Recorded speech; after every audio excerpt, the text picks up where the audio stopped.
নৌকা চালানোর সময় মনে করেন এই যে লঞ্চ ট্রলার আসে এগুলো তো ব্যালেন্স করতে হয়, এগুলো ব্যালেন্স করে চালান, এটাও একটা টেকনিক আছে, নাইলে চলে, নাইলে তো দুর্ঘটনা ঘটে।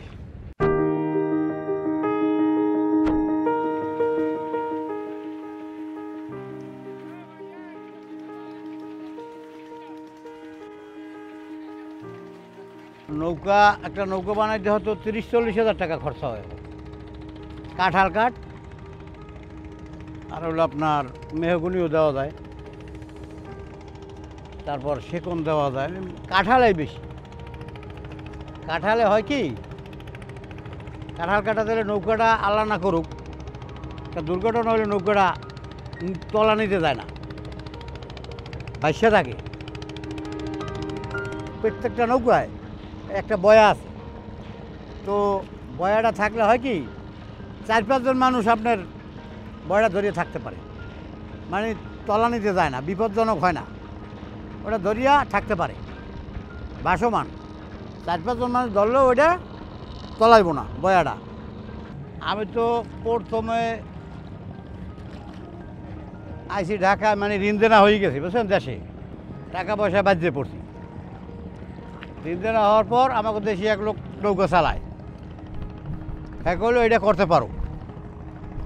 হ্যাঁ, অল্প পুঁজিতে প্রথম তো ভাড়া চালাইলাম, ভাড়া চালাই ভাড়া দিয়ে তোমার লাভ নাই, আমি একটা কিনে লইলে ভালো হয়। পরে আমি নৌকাটা কিনলাম 9,000 টাকায়, 9,000 টাকায় কিনিয়া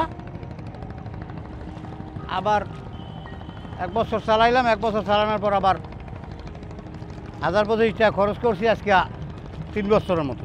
যাতায়াত করে অফিসগামী লোক, গার্মেন্টস, চাকরিজীবী, দোকানপাট, এরা আসে যায়, আসা যাওয়া করে।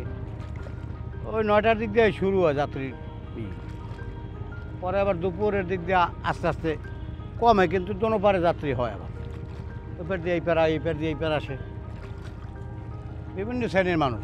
ফজরের নামাজ পড়িয়ে শুরু করি, পরে 4,000 পর্যন্ত চালাই।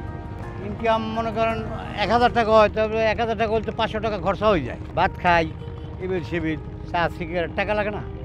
একবার হোটেলে খাইতে গেলে কী লাগে, হ্যাঁ? আবার একদিক দিয়ে ভালো আছে, ভালো আছে মানে একটা স্বাধীনতা আছে। আমার এখন মন চাইলো না ঘুমাই রইলাম, স্বাধীনতা আছে।